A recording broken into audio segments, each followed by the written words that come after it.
Hello number ones, welcome back to my channel. This is the Metatron speaking. So quite a few of you have requested for me to check out this video. So this is a channel called Jonathan, who goodness gracious, Pageau, I don't know how he reads it. I don't know what pronunciation I'm supposed to use. So I'm just going to say Jonathan, 300,000 subscribers. And he made a video called Nolan's The Odyssey Full Breakdown, the post-World War II consensus movie we need. I'll be honest with you, I've heard his name before, but I've never watched any of his content, so this would be the first time, sort of a little bit of an introductory watch for me. And just to give him a chance here to introduce himself, he says, Jonathan Pageau is a French-Canadian icon carver, public speaker, and YouTuber exploring the symbolic patterns that underline our experience of the world, how these patterns emerge and come together, manifesting in religion, art, and in popular culture. He's also the editor of the Orthodox Art Journal and host of the Symbolic World blog and podcast. All right, so this is the video that we are checking out together. Without further ado, let's see if we agree or disagree. People are willing to tell that story. The Europeans are evil. The Europeans have done evil things. Our civilization is guilty of all these sins. The European man has done all these evil things. And sometimes, I mean, most of the time, the accusations aren't wrong. That is, European men, European civilization, the West, Christianity, in the name of Christianity, a lot of horrible things have been done. And we have True, that's true for every single civilization on the planet, but this is the coming up section. I'll return to this once we get to the actual section. to be able to take the responsibility for that. But what's amazing about this movie, and it's because it's the story of Odysseus, is that there's a way back. That the fact that you believe that you've done evil things doesn't mean that you should let the suitors take your house and your wife and your child. Okay. All right. Yes. Doesn't mean that you should let strangers in your home take everything from you. And that you can see the evils that you've done and you can repent from those evils and you can try to come back home and you can do the cleanup that has to be done at home as well. And that those two things don't have to contradict each other. Okay. Right. Let's see how he elaborates that. That's an amazing intro. Look at that. This is Jonathan Pageau. Welcome to the Symbolic World.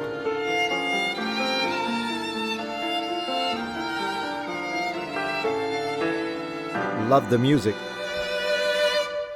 So a few weeks before the Odyssey movie came out, I made a video in which I questioned whether or not the casting choices, of course, the swapping, the race swapping, having Helen played by an African woman. And you know, that already kind of gives him a good point for me, because believe it or not, a lot of the people that are being disrespectful and dishonest about this, they pretend the race swaps didn't happen. Or they will just brush it off, say, doesn't bother me, and then they just stop talking about it.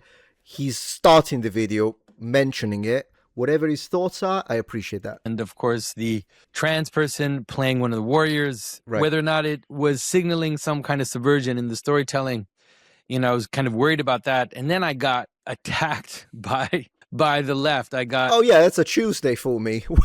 I got attacked by the Substack stands, David Bentley Hart, and a bunch of people just went after me. Let me guess, they called you a racist. With all kinds of... And I kind of let it slip because, you know, they also were catching on a mistake that I made in the video where I said that the word Helen was related to Helene, which it isn't. And so that was a mistake on my part. And so I just kind of let it slip because I thought, you know, they have a point that I'm making a mistake. See, I mean, that's humility right there. Very nice. It happens to the best of us, by the way. In fact, it happens. It's funny once you say that, because you see, he's got the humility to say, hey, I thought this was the etymology. I was wrong. I accept that, even though most likely, I mean, he didn't say that, but most likely at the bottom of it, they also said you're a racist. You still like let that slip. That's quite amazing to do that. Very calm. Usually I flip by the table. You know who else makes mistakes that are 10 times worse than that? Academics. High tier professors of emeritus, this and that. And oftentimes those are not even 9 out of 10 are not even mistakes, because a mistake is not done on purpose usually. Right? He didn't do it on purpose. It was a little mistake. A lot of the time, stuff the academics teach is wrong. They know it's false, and they don't say sorry for it. Check this out. Mistake here, and they're kind of taking it a little far by accusing me of all the ills, of course, of being a racist and all the things that people accuse people that side accuses people of. Bro, I knew it. And then I finally saw the movie. I saw it during the premiere, and so I had an early take on it, and I made a video saying that I actually liked the movie, that I thought it was a kind of Trojan horse for a beautiful story of a return of a father. Well, it is a beautiful story of the return of the father. We need to thank Homer for that, though, not Christopher Nolan. With that being said, okay, let me guess this one. They called him woke. Although it did use some of the, you would say, techniques that modern kind of Hollywood storytelling is telling in order to put inside of that story a story about the return of the father. And then I got attacked by the right and called things that I've never been called before, you know. Yeah, I know. Usually, I mean, I've been called both Metachud and Wokatron. So, I mean, I guess it depends on what you... Depends on... It is true, though, that the left attacks me like a lot more than the right. So there is that. But still. Cuck and all the things that the right-wingers call people. Okay. And so it's been a fascinating... What is he, a centrist then? Few weeks. Very interesting. And so I thought that what I'd like to do with you guys is I'd like to do a kind of full symbolic breakdown. Sounds good. Of the Odyssey. You know, I'm going to take your time. We're going to go through it. I'm going to go through the scenes of the movie, and we're going to try to break down some of the decisions that Christopher Nolan did. Okay. And Nolan. And hopefully this will also be, for some of you, an interesting way of thinking about how to interpret a movie, how to see symbolism in something. I already know it's going to be interesting. I can tell. And what's the best way to interpret a movie? The first thing to say is one of the problems I think people are having with the Christopher Nolan movie is that they're comparing it to the movie they wish they could see. They're comparing it to what they think a movie of the Odyssey should be. They're also comparing it. I wonder why that's a problem, though, because, I mean, I suppose it depends. If someone is watching, they become a member of the audience, and as such, you know, they can have an idea or an expectation when it comes to a movie, particularly if it's retelling a famous story that perhaps people were brought up with, right? And so that's a fair point of criticism because it becomes personal preference. Nothing wrong with it, in my opinion. What's the second thing? To the poem. And, you know, that should be. They're also comparing it to the poem. Yes, true. And, you know, this is maybe a little more understandable why you would want to compare a movie to its source material. And this is something that's been really growing on people for the past few decades because... Yeah, true, actually. We've been doing it for everything. I mean, even back in the day with a masterpiece, a colossal masterpiece such as The Lord of the Rings, there were still those people that read the books before that were saying, yes, but... I mean, it's always been Harry Potter, same thing. So it's not it even predates the culture war in the modern sense. Whenever there is a reimagining or a transformation from one type of medium, the literary medium books, into another type of medium, whether it be video games or movies, I mean, the people that really, really, really love the original will always find something to say.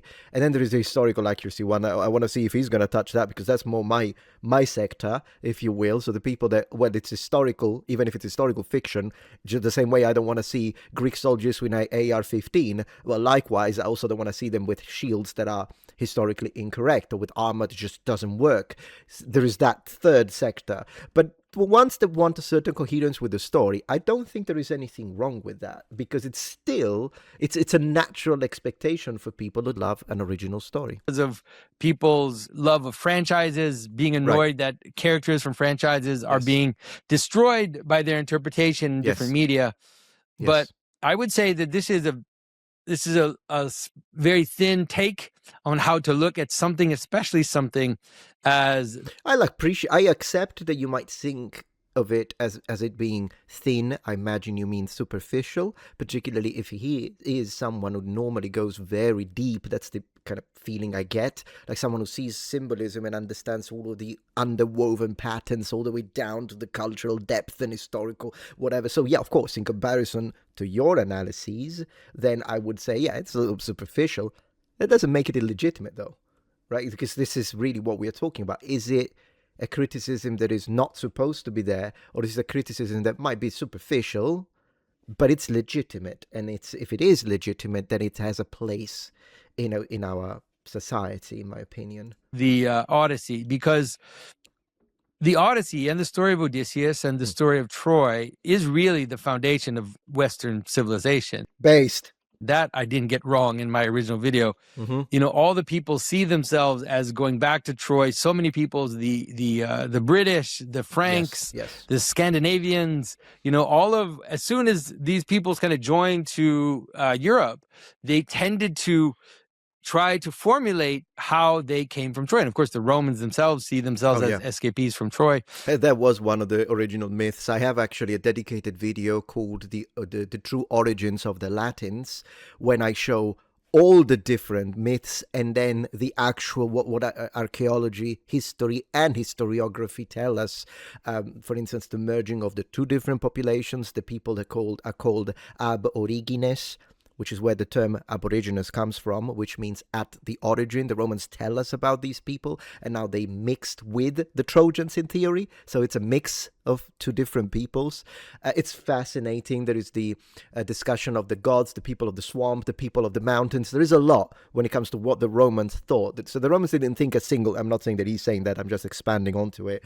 I'm saying that depending on who you ask, the Romans had different takes of where they came from, but definitely the Trojan connection is one way to really connect to the marvel that it is ancient Greek literature and Homeric poem and storytelling. So it really is the kind of the foundation, but for that reason, it also has gone through so many takes. And so even the movie that Christopher Nolan made isn't the actual poem of the Odyssey. It's the story of Odysseus. And the story of Odysseus has had all kinds of takes, from the Roman reinterpretation to the medieval reinterpretation, to Dante, and then et cetera, et cetera. There are all kinds of takes on these stories. And, the original myths, they have a kind of openness to them that makes it possible to take a character and place them in a relationship that would emphasize certain elements of the character. Now, what do I mean by that? And so, for example, if you take the character of Helen herself, the question is, what is Helen? Is she a victim? Is she a victim of abduction? Was she taken by Paris and, a kind of unwitting cause of all the chaos? Or is she just someone who was seduced by some guy and left her people and then caused all kinds of chaos because she was an unfaithful wife? In my opinion, the latter would be more coherent with the original story that Homer was trying to convey. Look, I'll see where he finishes with this, because I want him to fully flesh out this position. My idea, though, the way I would counter it, not because I'm here just to argue, maybe I will agree with the majority of what he says, but what I wanted to say about this is that while it is true that there's nothing wrong inherently with not recreating a one-to-one copy of a work of mythology, literature, and whatnot, simply because, you're telling your own version, so of course you're going to make some changes. My question is, what is the reasoning behind those changes? Because if I find the reasoning to be malicious, and I truly believe that when it comes to Hollywood, this isn't just Nolan, we have decades of information and data to support this thesis, this hypothesis, is that they are not doing it for artistic. It's not an artistic device. It's not because they're trying to tell stories that can unite all of us. For instance, I'll give you an example of that. They are doing it as a form of propaganda. So in a way, it's similar to what the Nazis did, or the fascists in Italy, taking something historical, something mythological, and use it as a way to push a political, propagandistic message that has the foundational purpose of brainwashing. This is why I think it becomes illegitimate what he's doing in the manipulation of the original sources, which is the same thing that they are doing with all sorts of things, and all the race swapping, it's only unidirectional.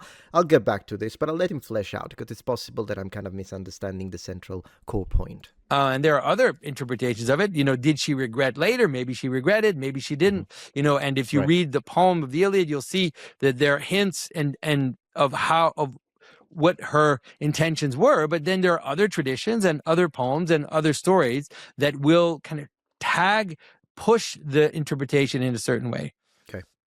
And that's why when people watch the Odyssey movie and say, well, this is not the Odysseus that I would like to see, I wish that they would at least pull back a little bit and rather look at the story itself. And when I talk about interpreting symbolism, I always tell people the first thing you need to do is to look at the inner coherence of something. That is, you have to be careful not to jump out of the movie or the novel or the fairy tale that you're reading, or the Bible story for that matter, and jump out right away. You have to be able to stay inside and look at the decisions that are made, look at the narrative relationships that are there. And then once you kind of master that, then you can start to make analogies to other stories. You can now look back at, like like people are doing, to the source materials, because in this case there isn't just one source. There are many sources for the movie, and see how the inner coherence of the story are connected to the source materials and how they play with that, how they discuss with it, because the idea that the retelling of something is simply supposed to be a copy of the thing that it's No, there we go. That's fair. That's why I was saying, no, the way he's fleshing it out, very methodic. That's fine. I mean, make sure you study it and analyze it correctly before you flip the table. Is basically the too long didn't read of that. It's fine, and it doesn't need to be a one-to-one copy. That's okay. Once again, though, if you look at the inner coherence, you also have to look at what is the reasons why Hollywood has been doing this for decades only into one direction. And I do not believe for a second, and I want to add this here, just to let it slip very quickly, and then we'll address it if it connects to any of his points. But I've seen people saying, no, Nolan is basically colorblind in his casting. He's choosing the best actor for the role.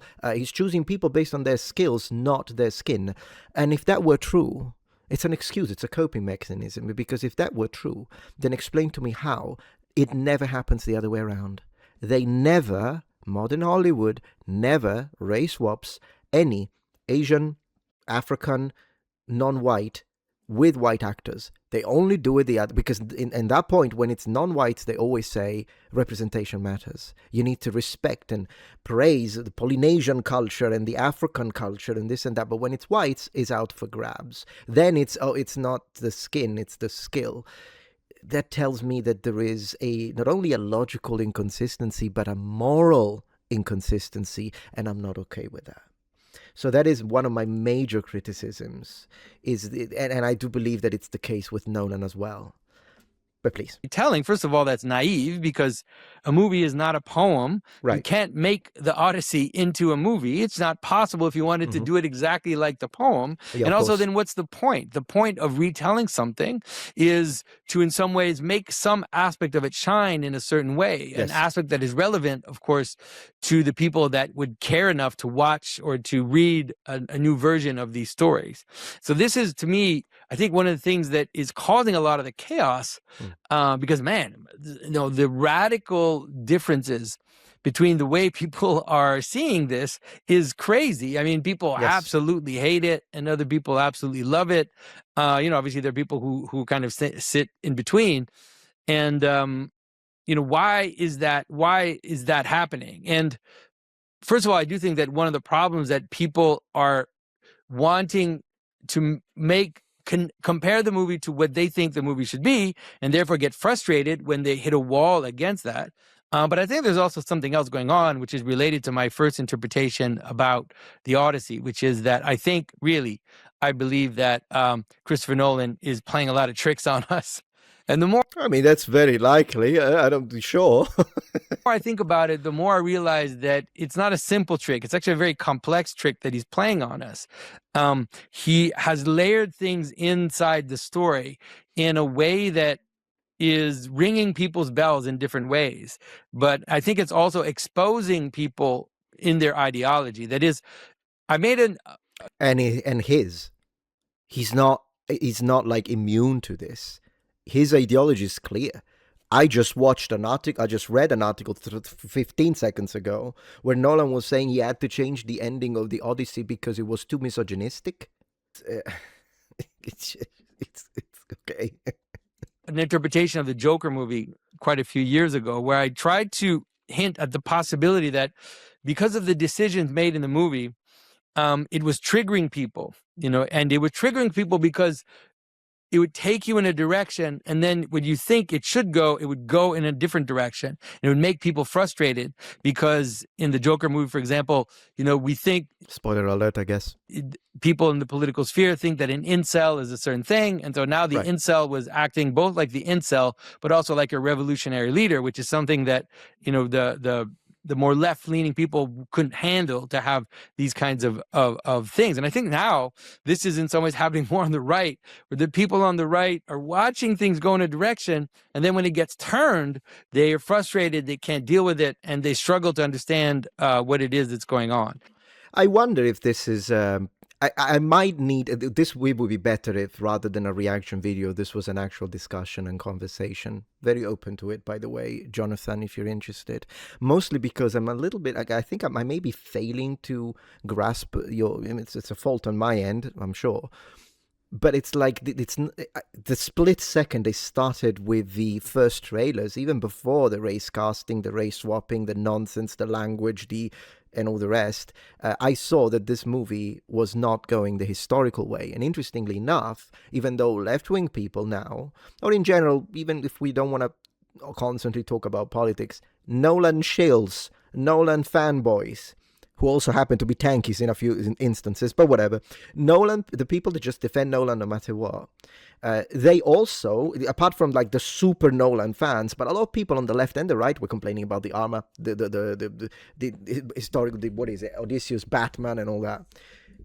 So the people that are now being Nolan's shields, and they will tell you, oh, you want historical accuracy in a story where there is a Cyclops? They were the ones that were also complaining about the armor before it became political.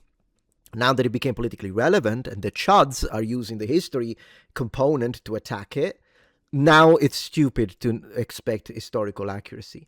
The reality is that you can enjoy and love correct representation of armor, weapons of the Bronze Age, even if you're apolitical, It doesn't matter. Yeah, you could enjoy that. And in fact, don't let politics take that away from you. You can be someone who loves to see Bronze Age ships rather than a freaking Viking ship. And then if you want, do whatever political thing you like. I mean, that's not an unfair criticism. And so, personally, I've been complaining about this. That was not something that I wasn't expecting. I know that's what's going to happen because Hollywood has been messing up the armor and weapons, historical. And it's not just armor and weapons, architecture. Polychromatic glory of the ancient Mediterranean in classical antiquity and in the Iron Age, in the Bronze Age. It's never represented right. The palaces are wrong. The palettes are incorrect. That's something that we're not getting frustrated because he changed something. No, he's been in fact playing by the same book that we know that's what's going to happen. But once the political aspect pertaining to the culture war entered the equation, so he race swapped, but only the white people. He cast black people, Asians, Indians, and then they say we are Greeks from Ithaca with the inner messaging. It's not frustrating because I wasn't expecting it. It's frustrating precisely because we knew that was going to happen, including the feminist spiel at the end by Anne Hathaway as she's complaining with Telemachus that he's a male. I mean, there is a lot. I'm not sure that we were expecting that to happen, and when it happened, we complained. But maybe I'm misunderstanding. And so I want to take you through the story. Please. And we'll look at some of the tricks. In the first one, I didn't want to spoil it too much. This is going to be so full of spoilers. Okay. If you don't want to be spoiled, definitely do not watch this. Okay. This is going to be pretty much only spoilers. But my contention is I think that Christopher Nolan is very much aware of the kind of political situation that he's in. I agree. Thank you for saying that. Because I've heard people saying maybe he doesn't know. Oh, we don't know his politics. Oh, no, he's not being political. So thank you for that. He absolutely knows exactly what he's doing. This idea that you have to cast diversity in European stories. Yes. And exactly. In European stories only. That's exactly it. And, he kind of understands people's frustration with that. People were pointing out how the same variety was on the one hand celebrating how, ethnically exactly right Moana was in its representation based of Maori culture, but then complains when people would like a kind of ethnically coherent representation of the Odyssey. And that's That's a very good point. Exactly. And that is a very valid point of criticism, is the lack of equality and justice of representation for all people. That is what makes people flip. And then on top of that, you get called a racist. It's ridiculous. So I understand people's frustration, Yes. but I do think that Nolan is aware of that and I is agree. at least playing with us, is at least playing with these tropes and kind of putting them out there and making them twist and turn in ways that are unexpected. We are Greece from Ithaca. And it seems to me like it's making people think about some of the questions. For sure, one of the things that I'm really happy to notice is that this movie is making people obsessed with the Odyssey, which is definitely something that we want, because we Okay, yeah, that's a good thing, I suppose. Sure. I mean, I've been obsessed with the Odyssey and the Iliad since I was a child, but I get it. Not everyone is like that. What's funny though is that it's also making people pretend they have read it. It's ridiculous. Like, people literally on X, everybody is now an expert on the Odyssey and the Iliad, even though I still truly believe that the ones that say you never read it, did you, haven't read it themselves. So many people are pretending to have read it, and they didn't. To a point that I myself, at least I thought, have been accused of not having read the Odyssey and the Iliad. And I was like, not having read it? What are you on about? It's like mandatory in Italian education where I'm from. And besides, I'm from Sicily, the most Greek of all the regions of Italy. And my mother brought me up before I could even read and write. My mom was reading the Iliad to me. So they have no idea what... Not that that makes me a literary interpreter or whatever, but you can't... Fine. I might not be able to understand like some academics who specialize in classicism, in classicist history, whatever. I might not be able to give you a deep analysis of all the literary... devices utilized and all that, fine, but you can't tell me I haven't read it. I'm beyond read it, just because of where I'm from.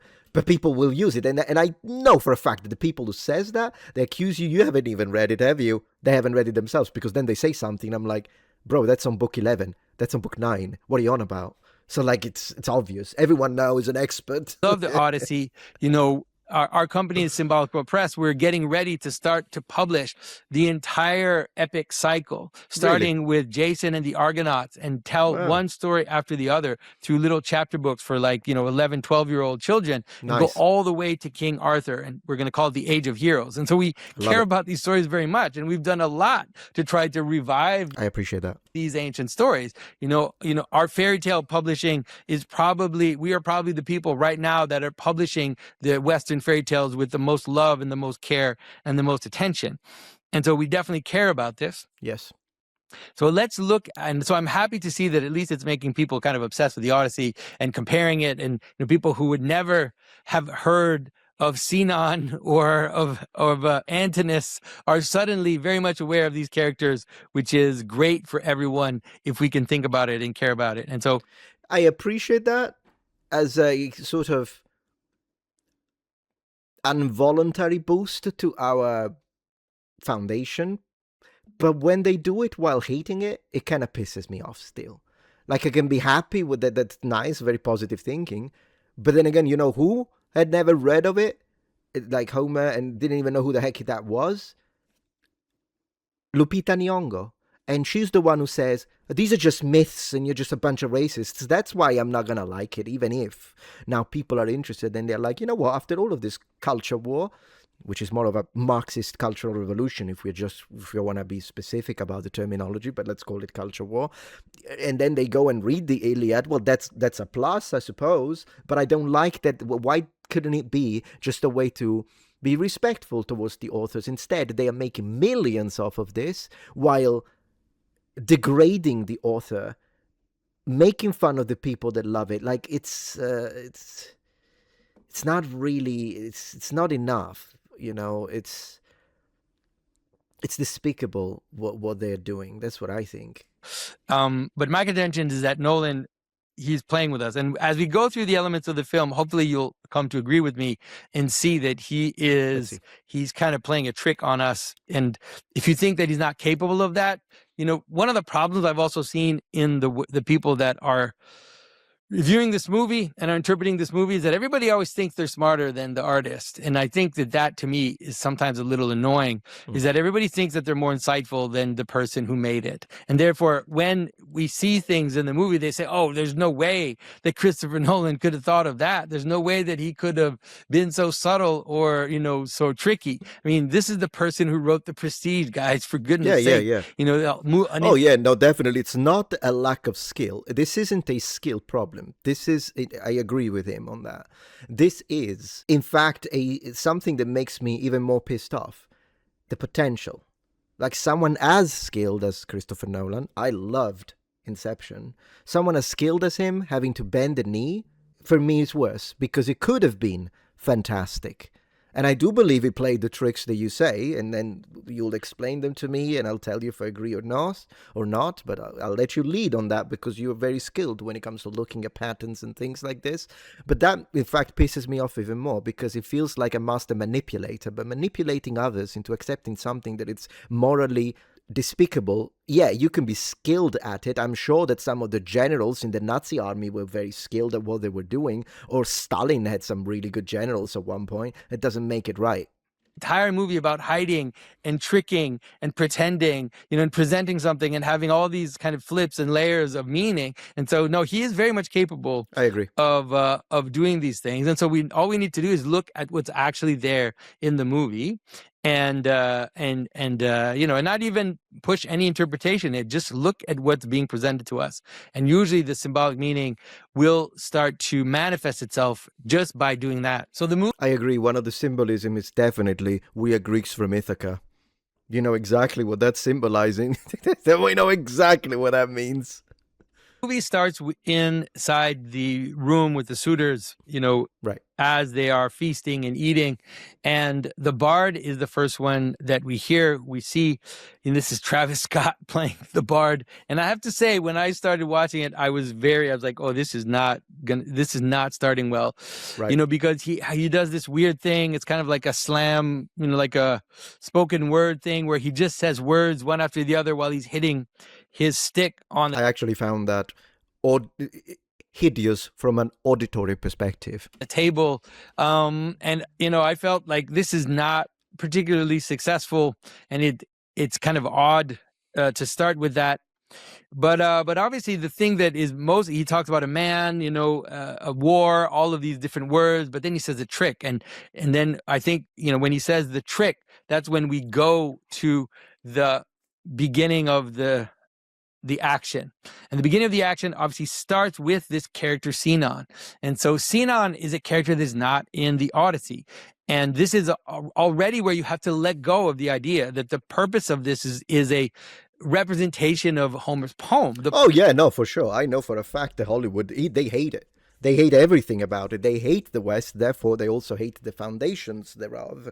Thereby, this is about, I take something that it's foundational to all of your colonialist, male, white supremacist and that stuff, and I'm going to manipulate it. I'm going to put as many non-white people and transgender and all that in as possible. Symbolism, you say. I would say the fact that the first face you see is a black person and the second face you see is a transgender person is not by chance, because as you say, Nolan knows what he's doing. He's a master at his craft, which means everything is a decision with a purpose. The immigrants who arrived 2 weeks ago are just as Greek as all of you, so you have to accept it, bigots. That's what the symbolism is.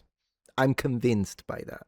I'm sure it's deeper than that, but that's definitely one of the layers. But yeah, you're right. They are not gonna take something that represents evil colonialist powers and leave it as is. They want to reshape it in their own form, in their own image. And when I say they, for those who do the stupid, who is they?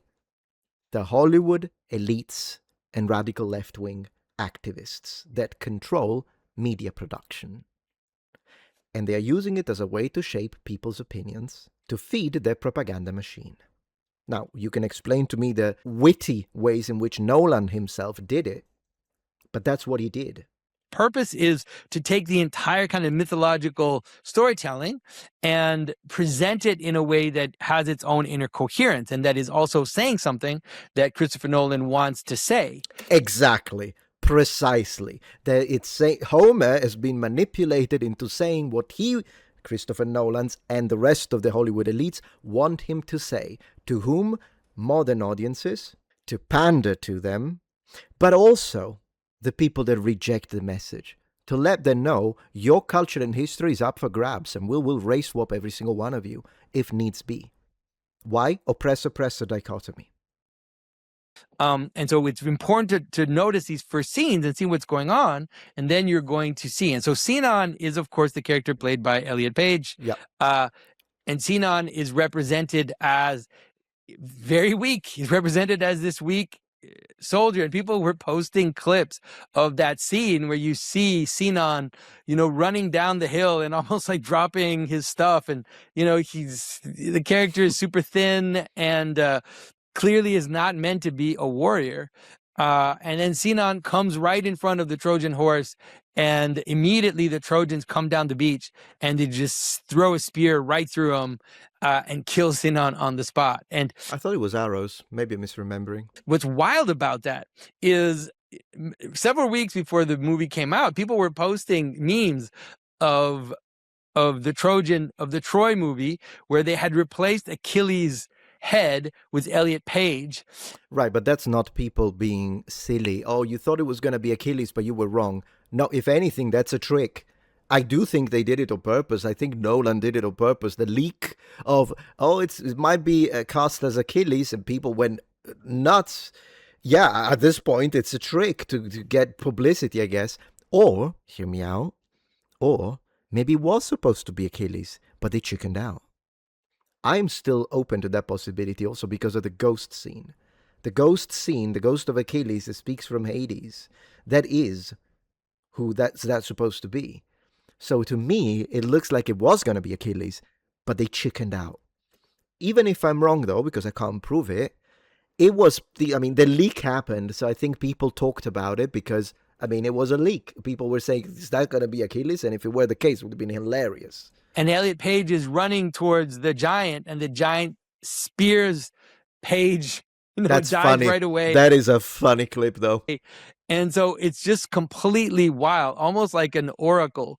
That is how the movie represents Sinan. Sinan is speared by the Trojans right away at the beginning, and basically dies right there as the Greeks are hiding in the Trojan horse. And Sinan says, this is a gift for Athena. So already you realize that this is in some ways going to be some of the elements that Christopher Nolan adds to the story, and in some way changes the narrative of the story, because Sinan is from the Aeneid, right? Yes. Which is the poem written Virgil, by Romans in the 1st century. And in that version, Sinan is the one that tricks the Trojans, right? But in this is actually really funny. Let me see. Let him finish, and then I'll tell you why it's funny. version, Sinan doesn't know what's going on, and Sinan dies right away, right? Because Sinan shouldn't be there. We're going to find out later that Sinan is the replacement of a man. I mentioned that in my first video, but we're going to go through the elements of that, and then we're going to see why it's so important.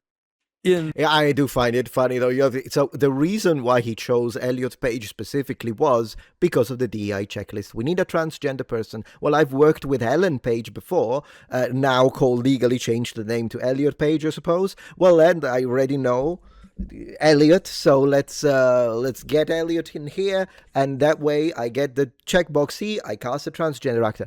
That was the reason, and it's possible that initially he wanted to go for Achilles, but then he decided not to. So who's it gonna be? I need an excuse, give me this. Who's this? Sinan, but it's from a different book. Who cares? I just need to get the transgender actor on screen so that everybody can see how open-minded and inclusive I am. That's what the reasoning for that casting is. But what's funny is that unintentionally, because I know it's unintentional, what Nolan ended up doing is to cast a transgender person into the role of a character whom, whether they know it or not is irrelevant. What they're doing is that they are trying to convince the Trojans that the horse is something that it's not.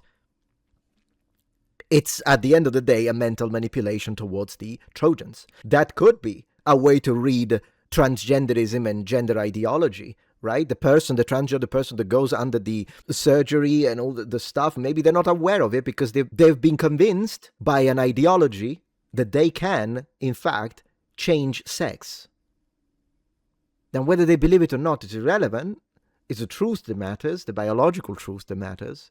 But they are convinced, and so they're trying to convince someone else that the Trojan horse is actually a good thing. Well, it's hilarious that he ended up unintentionally doing that, and I thought it was funny. In the story, and what it is that it seems to be suggesting to us, let's say, about what's going on. I'm here with Deacon Seraphim and want to tell you about the new Universal History Masterclass. Cool. We've been doing these Universal That's fine. That's the spot. I'll let it play, but I'll speed it up. histories for like years now. And so Deacon Seraphim is going to pull it all together into a beautiful masterclass version. So tell us a little bit why anyone would want to do this, Deacon Seraphim. One of the things that I'm asked the most by people who, at conferences like the one we're at today, one of the things I'm asked the most is, could you give me a reading list? Where can I find more about these things? What primary sources are you using? Things like this. And you can kind of find all of that stuff in our videos, but there's like 4 years of videos now. And so what we're going to do is gather all of that stuff into one place, as well as a bunch of new stuff that you guys haven't heard because it's just actually too detailed for the podcast, and there's just kind of no way to get to it. It's going to be 6 weeks, theoretically 2-hour classes each week. I think it's going to be something more like probably 3 or 4 hours. We'll just see how it goes. I'm just sort of bracing myself for defeat now in that regard. But it's going to be Wednesdays at 3 to 5 p.m. Eastern time, starting August the 5th through September the 9th. We've got early bird pricing to the end of the month, so if you act quickly, you should be able to get in on that. Please come and join us if you really want to understand your story, the story of civilization, the story of Christianity, the story of your people, your tribe, your family, even the city that you live in, even if you live in America today. This course is going to help you do that. We're going to lay everything out. We're going to bring all the receipts. We're going to get deep into things, and then we're also going to step back each week and look at how this pattern actually teaches us how to deal with the things that we're encountering in our country today. So please join us. Yeah, there's no reason to be a wanderer anymore. You have the road, and Deacon Seraphim is going to lead us down it. So come join us. Cool. Let me see if it's in the description box. I imagine a Spotify, Apple Podcast, register for Universals. Here's the link, guys. I'll copy paste this link into my description box to make it easier if you want to check it out.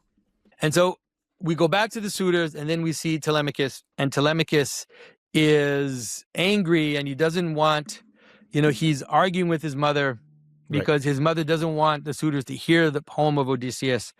And we get this confrontation between Telemachus and Penelope. And this is going to be important in the story because this in some ways is that Penelope, obviously is a very brave character, but you can also tell that she wants to maintain control. She doesn't believe that Telemachus is capable of leading. And she's probably right. She doesn't believe that he's capable of replacing his father.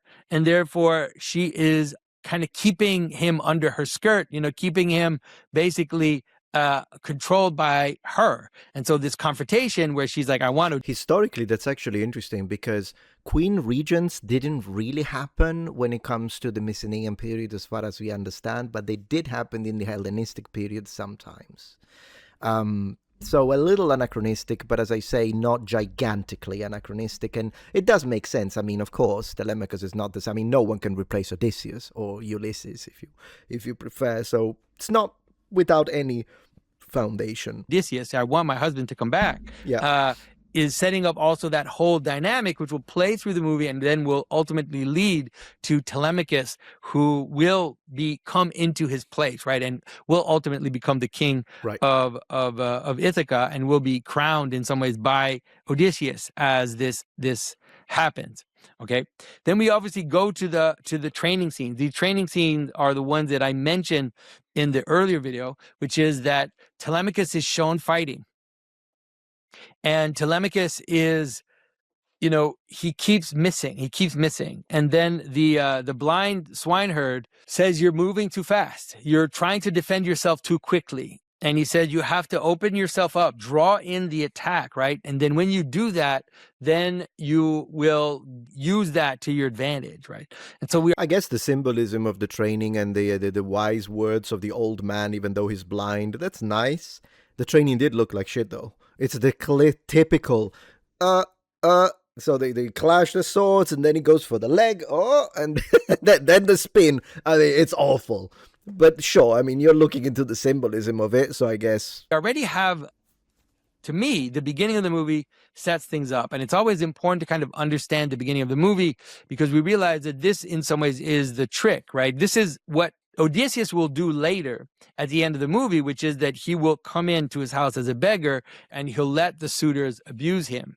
Right. And so you can realize that it's almost as if you can feel like the swineherd has been taught by Odysseus, how to be tricky, how to be wise, and how to not, to pretend that you're weak and then let in let in the enemy and ultimately deal the final blow. And so now we already have a few layers of showing this That's very nice. Very nice analysis so far. idea that the trick is going to be a very important part of the movie. And so I really do believe that there's a meta thing going on here, which is that through the use of Sinon as the character that was tricked by Odysseus and tricked by everyone, ultimately this image of Telemachus, who's being told, no, you have to use trickery in order to be able to deal the blow. You have to pretend to be weak. You have to kind of give in to your enemy to some extent, let the enemy come in, and then when the enemy is in, you can kill them. Obviously, this is what happens with the suitors. Right. They're in Odysseus' house, they lock the doors, and then they obviously kill them. And so we need to talk a little bit about Sinon. Why is it that Christopher Nolan adds? It's a very complicated part of the story.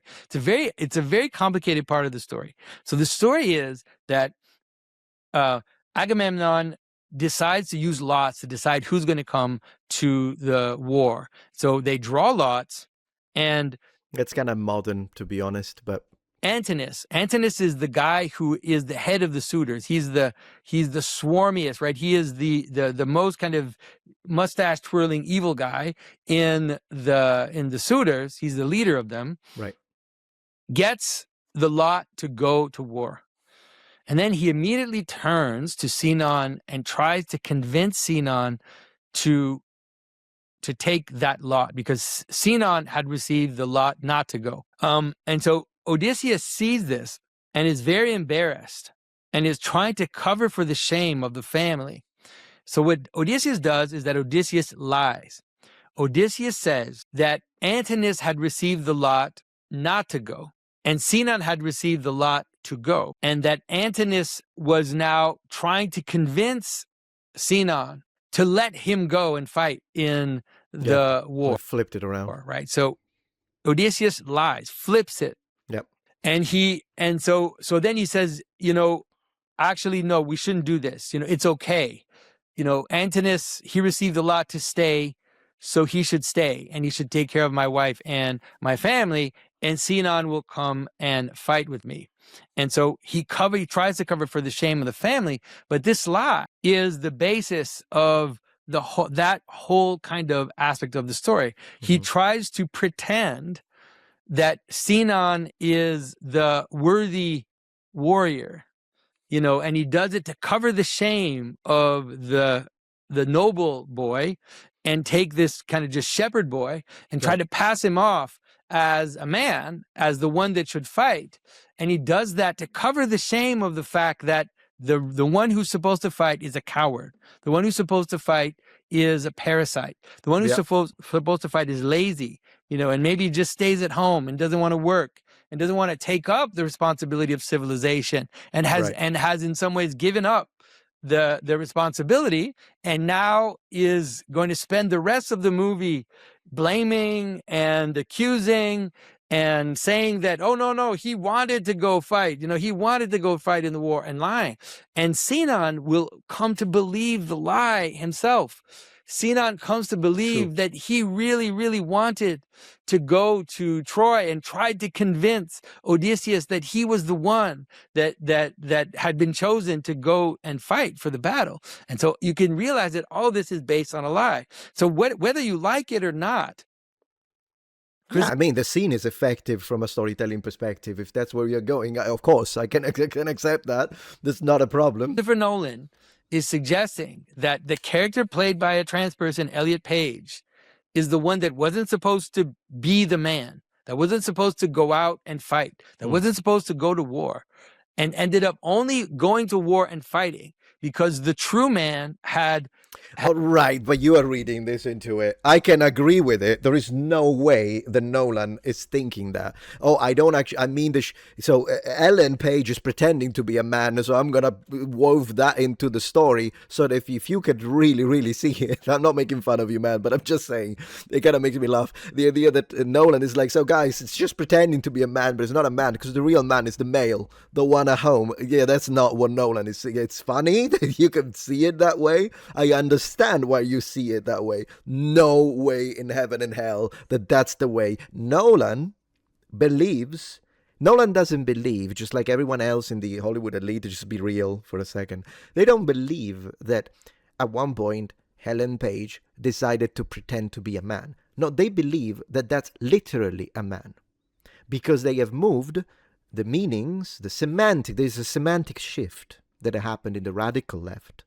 It's that they have moved the meaning of man and woman from a biologically connected adult, male and female, onto the sphere of the social. They turned it into a construct, and so now it can be manipulated. You can identify as a man, you can identify as a woman, because it's disconnected now in their worldview, which I don't agree with. It's been disconnected from male and female. Why do I disagree with it? Well, because it's not been like this for the last, ever since man and woman as a words in Indo-European were used. So we have been using these words for tens of thousands of years, probably longer than that if you really think about it. It's prehistoric. It's prehistoric. It's been hundreds of thousands of years. And now that they want to change it, I have a problem with it. Not a problem with their freedom, by the way. They can say whatever they want. I don't care if they want to say individual who menstruate. They can say it. Non-birthing parent, non-gestating parent. You can say whatever you want. It's your freedom. My problem is when your freedom overlaps with mine. Because I will never say individual who menstruate. And I will use man and woman to mean adult male, adult female, until the day I die. Once again, I don't take it away from you. Say whatever you want. My problem is when you, not you, but I'm saying the Hollywood elites, they want me to use the language that they so choose to use. With that being said, brother, that's not the message. That's not the message. Nolan believes, I can tell you that much. I'm pretty confident. I'll put it at 90%, okay? I'll leave it at 95%. I'll leave a 5% that maybe is pretending just for the Oscar. It's just pretending. But I do truly believe that Nolan thinks that Elliot Page is as much of a man as you are. Had abdicated his responsibility.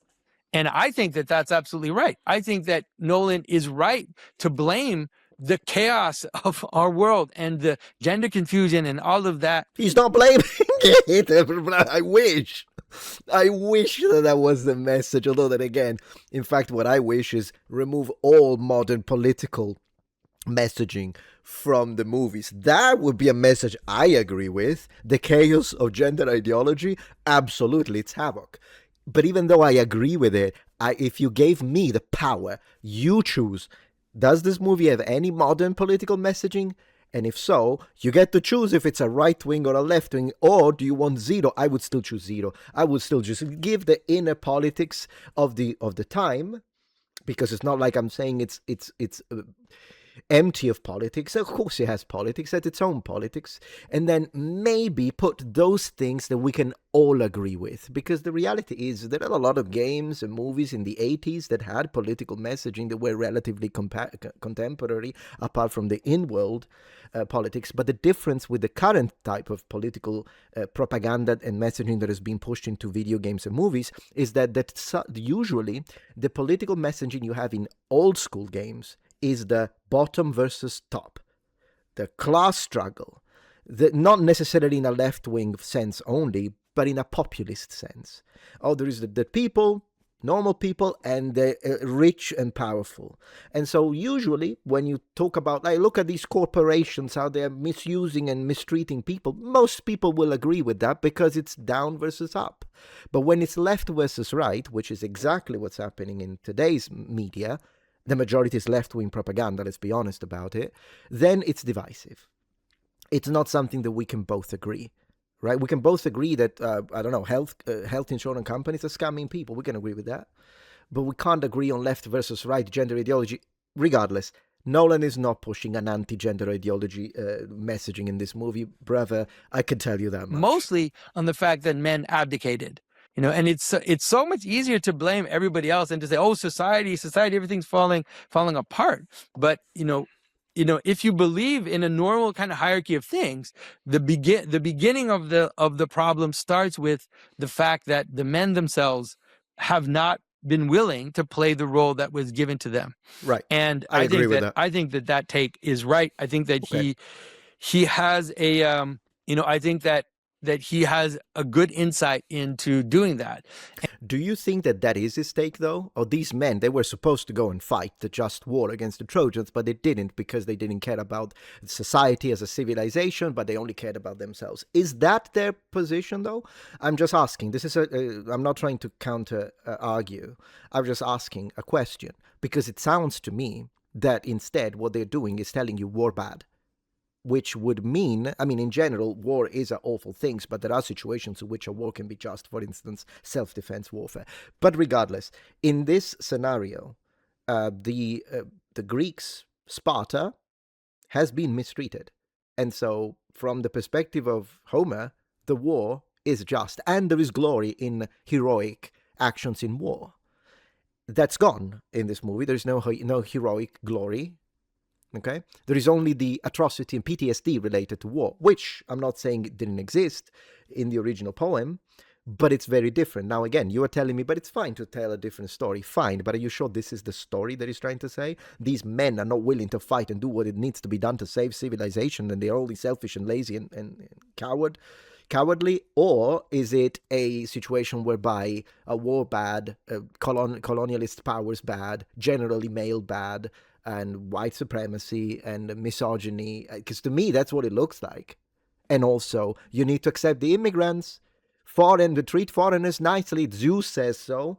So let's make sure that when the waves of millions of Muslims, black people, and whatever come into illegally come into your shores, well, they're just as Greek as any of you. You got to accept them and treat them nice because that's Zeus's law. This is the message that I see. Maybe it's in my head, but that's what I see. I don't see the message you're saying, but maybe I'm wrong. Hey, let me know, guys, if you agree with me, if you agree with him.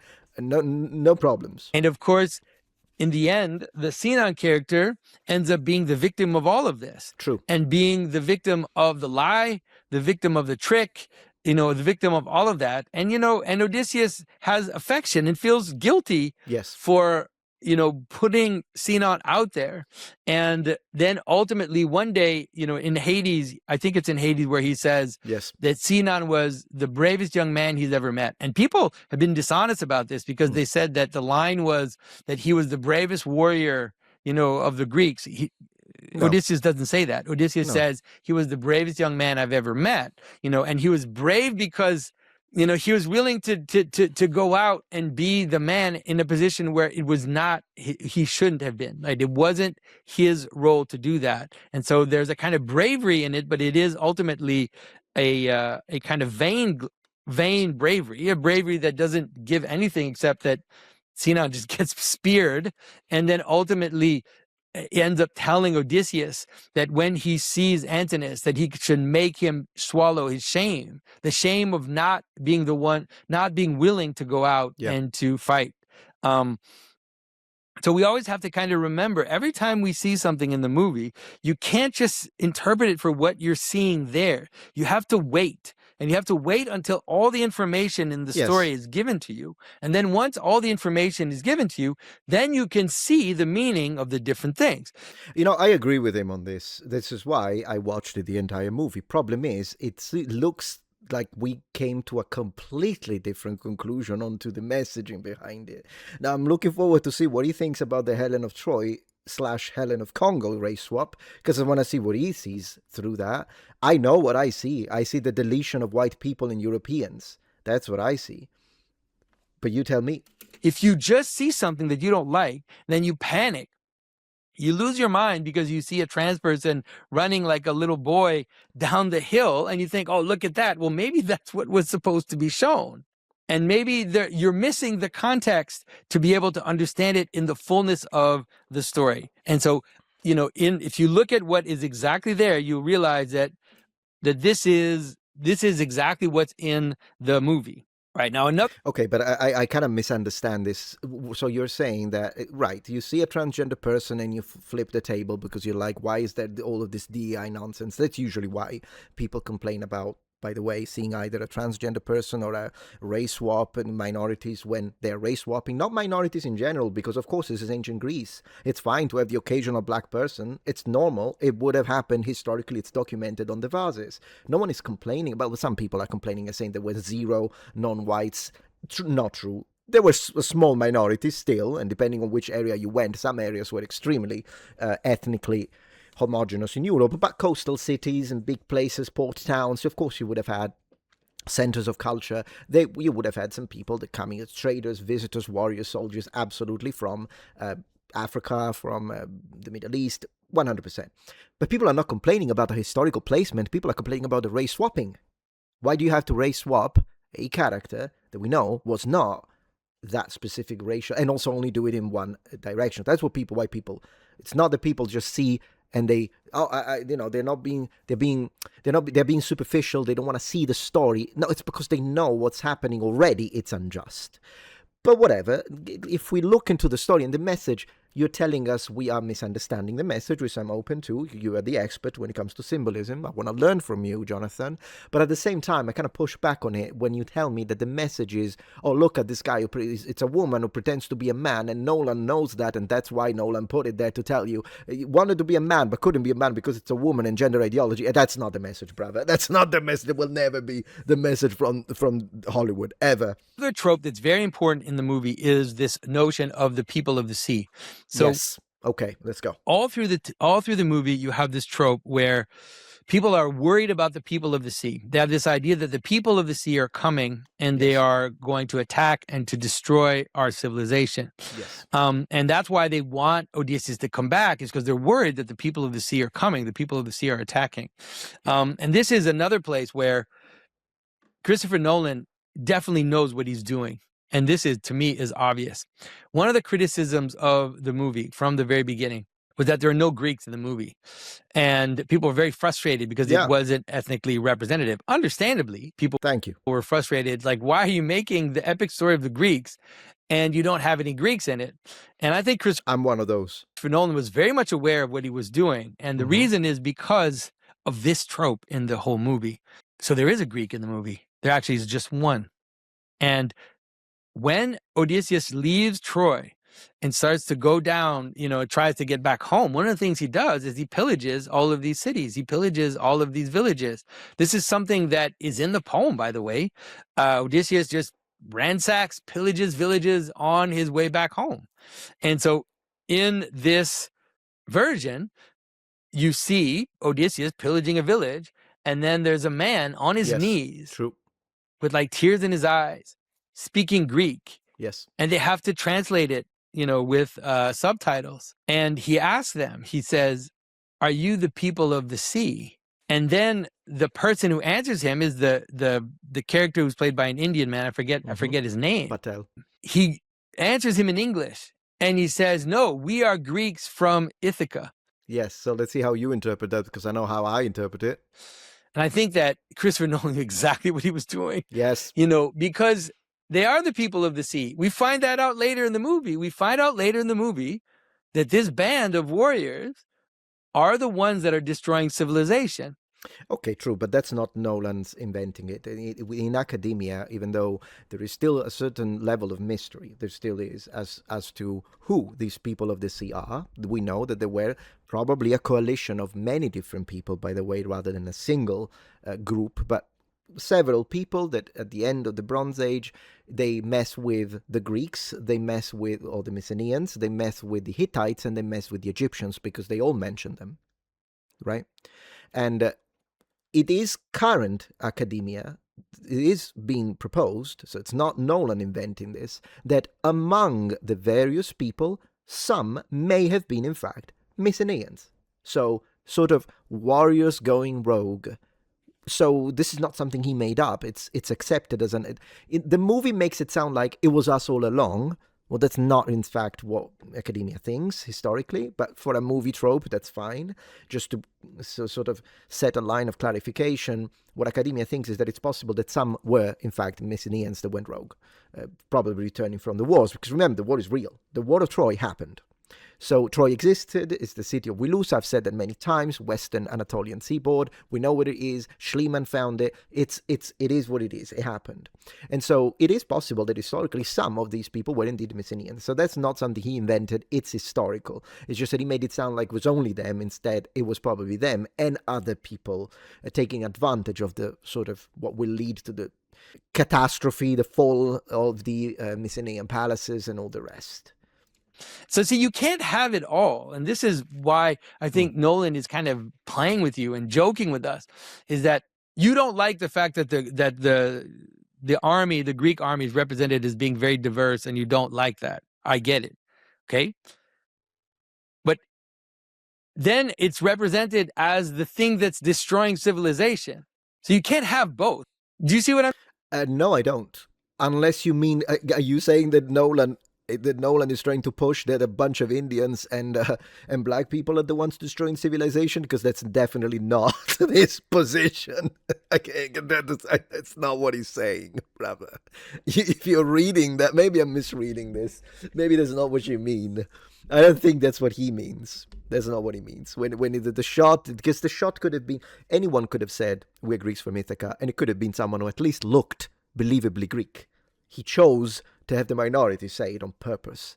That was the message. The message was not, look at all these minorities destroying the West. That's not what he's saying. I hope you understand what I'm saying, because I hope I'm being clear enough. And so I think that Nolan knew exactly what he was doing. And that's why he chose to put the Greek man in the movie as being the one that is the victim of this band of warriors that has just destroyed Troy, just destroyed the greatest city in civilization, for very cynical reasons. And in the movie, it's presented that the purpose, the reason why they're attacking Troy isn't really because of Helen. The reason why they're attacking Troy is because it's a cynical reason that they're using in order to just destroy Troy and capture the trade routes. And basically, it's for kind of socioeconomic reasons.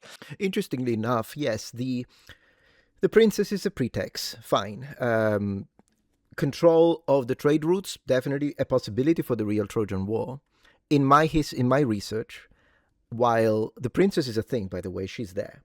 There is a Mycenaean princess who was married, it's a little different, but was married to the king of Troy. Why? Because, let's imagine that was Sparta. We don't know if it was actually Sparta, or it might have been another, but let's say it's Sparta for a moment. Spartan king, his daughter, I give it to the king of Troy because we are in allegiance, we're in an alliance, and this is real. The alliance happened between the Mycenaean kingdoms and a league of 22 cities in a anti-Hittite positioning. That's what they were doing. Problem is, Troy betrayed them and became a vassal of the Hittites. This happens after the princess. So now imagine that in the real history, there is a Mycenaean king. They are trying to fight the Hittites. They are supporting rebels. They are attacking and invading towns. They are raging havoc against the Hittites. And Troy, who was a strong ally to a point of intermarrying, they betray us? The betrayal happened. I think that's the reason. It's a shift in military alliance that caused the real war. Given there is the family personal matter with the princess, but there is also once you do destroy it, you also control the trade routes. So that's an addendum to the situation. I think the real reason was that, just for interest, not in the movie, of course. And so the thing is that, again, you can't have it you can't have it all. And so if you don't like the fact that an African woman was chosen to play the woman who launches 1,000 ships, then you also have to notice that in the movie, that's not it. That's not the reason for the war. True, but we don't. I think this is a little bit of a shifting of the goalpost. We don't complain about Helen of Troy being race-swapped because she's the reason the war happened. I don't care what the reason. As far as I'm concerned, they could have race-swapped Helen of Troy for a black woman or an Asian woman or whatever the heck, instead of the original Greek that should have been Mycenaean. And then they could have told us, but she has nothing to do with the war. The war happened because he stepped on my feet. I don't care what the reason is. It doesn't make the race swap acceptable. Why? Because it's done maliciously. How do I know that? 20 years of race swapping, of eliminating systematically so many historical characters from Europe. If you're white, your culture and history are up for grabs. That's what we fight. I personally don't care. The screen time is another thing that people use. She was only there for 5 minutes. I don't care. It could have been 5 seconds. 5 seconds would be 5 seconds too long for a race swap, because it's the crime, not the length of it, that makes it unjust. To me, it is a crime to try and culturally R-grape, R-A-P-E, a culture. And I use that word on purpose because, think about it. Is it okay for the crime of graping if it only lasts a few seconds? No, it's not. It's still a problem. Likewise, the graping of culture and history, just to do what? To tell us the white man bad, the European bad, you need to self-loathe, which we know it's the push of, I'm going to say radical left, and I know that some people on the right don't like it when I say that, but it's also because I've got friends, they're left-wingers, they still think this is nonsense, they don't hate white people. But there are a lot of left-wingers that do, and they are the ones that have been radicalized to a point that now they hate a people because of their race and their history. Everyone has attacked and had colonial and expansionistic ambitions, enslavement of other people. We have all done it. The only difference is that, among others, look at, for example, Genghis Khan, but among others, white people have been just very successful at it. We're just better at it. That's it. But the reality is that there isn't a single people on earth that is like, no, they're all living in a utopic paradise where no one is violent and nothing ever happens. So, we reject Helen of Troy's race swap because it's based on anti-white sentiment, not because she's the reason for the war. That's, again, shifting the goalpost. It's a bit of a straw man. Reason for the war is political and socioeconomic in the movie. And so, like I said, you have to be able to look at the fullness to see what is it that Nolan's doing with you. He's kind of playing with you, and he's saying, oh, you don't like this, but also you don't like this. How can you hold that in your mind? And I think that that's one of the reasons why people are so not mutually exclusive, divided in interpreting the movies, because they catch one thread and then they pull on it, and they don't realize that Nolan is also is presenting to you all these other threads. You know, one of the things that really was kind of not bothering me, but that I was very curious about was, why did Nolan pick the same actress to play both Helen and Clytemnestra? So, you know, in the tradition, Helen and Clytemnestra are sisters, half sisters, but you know, they're not twin sisters. At least I don't know of any tradition that says that they're twin sisters, but he makes sure that they're twin sisters. And so, just to expand a little bit his screen time, that's why he did it. This is definitely on purpose, you know. And so what is he doing? What is he trying to say? I don't think it's that deep. I just think he wants DEI. This is the actress. I want to give her more millions, and I want her face to be on screen a little longer. She's going to play both. And there we go. Deal with it, bigots. That's what he did. We've already seen that Ellen in this version is not really the cause of the war. We've also see in the movie that Helen is probably willing to go with Paris. You know, this is a completely legitimate interpretation of the Trojan War, one which, you know, there are different versions of it. Sometimes she's seen as a victim, but in this version, it's suggested that, you know, she left with Paris. Right, but she is a victim, though, because then she gets carved up by Menelaus, which does not happen in the original story. So still the victim, because she has to be, because she belongs to the oppressed class. So she had to be a victim in the movie as well, and he found a way to do it. Tell me I'm wrong. And the perpetrator happens to be a white man. And so she betrayed her husband. She left with Paris. And now, you know, this is causing all kinds of chaos. And this is represented when Telemachus meets Menelaus and Helen. You can see, obviously, these people don't love each other. But it's not the story. Menelaus forgives her in the real story. Menelaus is a good guy. And he was wronged. And yet he honors her when she comes back to him. So why did he choose that? You are the one telling me that Nolan knows what he's doing. Nothing is random. He's a master crafter. Right, so then why is he saying that Menelaus is a white, abusive man who is vindictive and they clearly don't love each other? Because that's definitely not in the original story. That there's a horrible kind of horrible kind of conflict between them, and then you see that he turns her face, Right. and he shows that she's scarred on the one side of her face, and so it represents obviously that probably he's beaten her, and he's kind of this kind of cruel man, but also there's also like a Two-Face thing going on. I think especially because Nolan made that movie about Two-Face, that she is a Two-Face, that she herself is not what you think she is, that she betrayed her family and she left with Paris to go to Troy. But then you also hear, of course, of Menelaus's brother, Agamemnon, who, because he sacrificed his own daughter to go to war, Awful. is ultimately killed by his wife, who's played by the same actress as Helen. And that does happen in the poem, although there are a couple of versions. If you pull away and you look at the decision, you realize, so the way that Nolan is representing this is that you have these dysfunctional couples, these dysfunctional families, the one Agamemnon and his wife for one reason, Menelaus and Helen for another reason, and Penelope and Odysseus are not that. They are a couple that love each other, that are longing to see each other, that want to be reconciled, that want to... that part I liked, actually. The love between them was nice, although, believe it or not, he flattened out Penelope. I mean it. Because Penelope is extremely witty, intelligent, and smart in the poem. Like the way that she tricks them with the never finishing her work of art, which is ever so slightly hinted, but not really developed.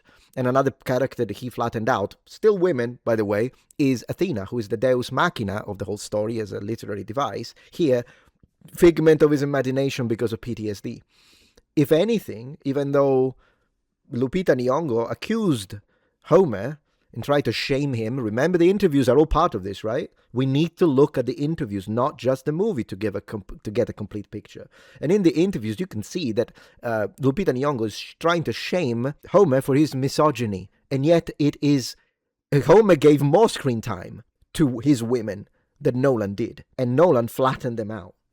That's the reality of it. To be brought back together. Of course, Penelope is faithful to Odysseus. True. And in this version, it's even more than that because, obviously in ancient Greece, fidelity of a man was not something that was particularly important. And so in this, in the poem, he sleeps around. Odysseus, has a love affair with Circe, has a love affair with Calypso. And in this version, this is downplayed, right? That's true.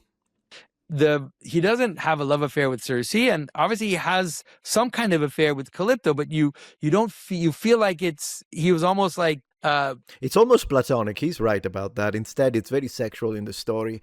I imagine, as he's saying correctly, the woman is expected to be faithful, but if the man sleeps around, I guess the ancient Greeks thought it was cool.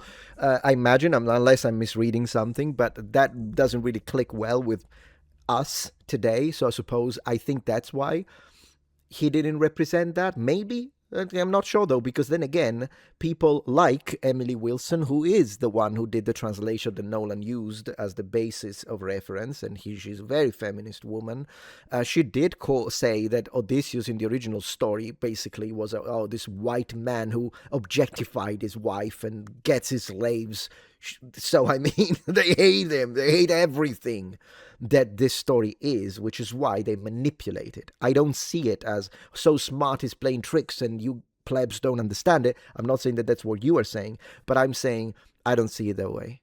I see it as this is hatred for the foundations of the West and what this story represents, the goods and the bads. All of it is bad to them. And so they have to manipulate it in order to turn it into a story that can push the ideals that they want, which is accept the waves of immigrants. Drawn into it through drugs, by forgetting who he is. And so the blame of that relationship is kind of taken away.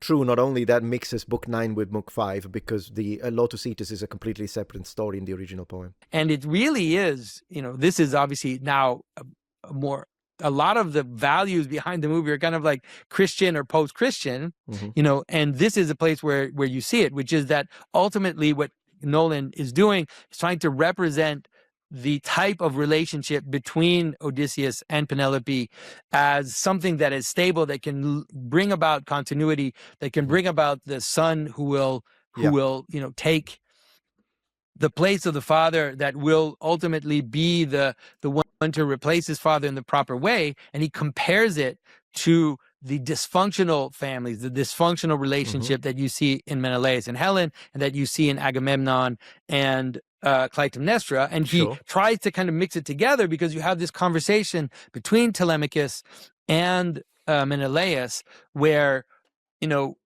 Menelaus talks about how Orestes, after Clytemnestra killed her husband, Orestes, who is Agamemnon's son, then kills his own mother.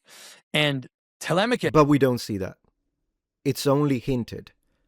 And I think that I know why. It's fine to see violence against a white man, bad, who is Agamemnon, but don't you dare to show that when it comes to Clytemnestra, because she's played by a black woman. That's what I see. Because they mention it, but they never show it. Not that I necessarily want to see that. I'm just talking about the lack of consistency that is always based on oppressor-oppressor dichotomy. Is so completely horrified by that. And he says, what? Orestes killed his own mother? And Menelaus says, no, he avenged his father. Right. That's what's important.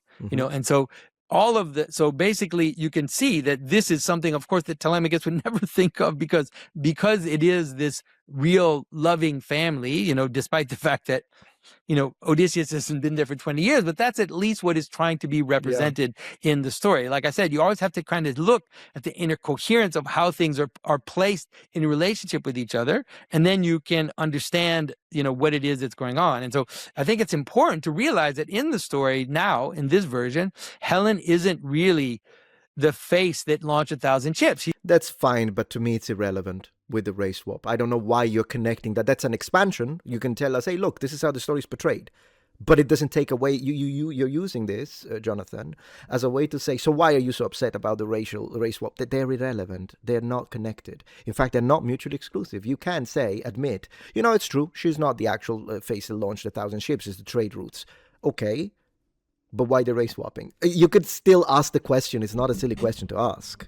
He's not the real cause of the war. The emphasis is being put on how dysfunctional the relationships are between these characters, and how Penelope and Odysseus and Telemachus have this kind of possibility of becoming fruitful and you know, and bring about a kind of continuity despite all of the problems. So a lot of people have been annoyed, of course, with the representation of Odysseus because he's quite somber. He's not a trickster. He doesn't have the kind of lightness that you would attribute to a kind of wily trickster. And, you know, I can understand why people are annoyed with that. But once again, we have to look at what it is the story is trying to do. The story emphasizes nostos. The story emphasizes the fact that Odysseus wants to go home. Odysseus can't go home. And he can't go home because of the things that he did at Troy, and then ultimately the things that he does along the way. And that's why there are these several scenes where you know that Odysseus wants to go home, but then he's told and he realizes that he also doesn't want to go home. Yes, it's again a departure from the original story, but I guess whatever. And he lives with that contradiction, and it is really in some ways the contradiction of the post-war phenomena. It's the living with the contradiction of the post-traumatic event, where, you know, because of the fact that Odysseus ultimately realizes that he broke Zeus's rule, you know, that in some ways what is happening in his own house, that is how the suitors are abusing hospitality, that he also did that at Troy. I don't understand this point. I also heard Ben Shapiro saying this. How is that the same? Trojans are the enemy. It's not like there is no hospitality offered to the Greeks, and then the Greeks took advantage of that. I don't really see that personally. Maybe it's just me, but it's a war. The Trojans are the enemy. And in fact, in the original poem, it's his intelligence that manages, it's a way they outsmarted them because the walls were too big. I mean, at the end of the day, the walls were not created by mortals. The walls were created by Poseidon and Apollo, right? There is a whole story about that. And so good luck getting through those walls. But then there is this idea, but I found a way. Because he's a man of multifaceted ingenuity. Rather than a complicated man, that would be a good translation, in my opinion, of the original word. And I don't see any breaking of Zeus's law. The Trojans are not telling the Greeks, you know what? let's all be friends, come on in, and let's do an alliance again. And then you say, yeah, let's do that. And then you stab him in the back. No, they're the enemy. So he's just outsmarting the enemy army, thereby saving a lot of Greek lives, if you really want to look at it that way. It's not, there is no breaking of Zeus's law, in my opinion. That they used a trick, a Yes. gift to a god, a sacrilege, in order to be able to finally enter and destroy the city.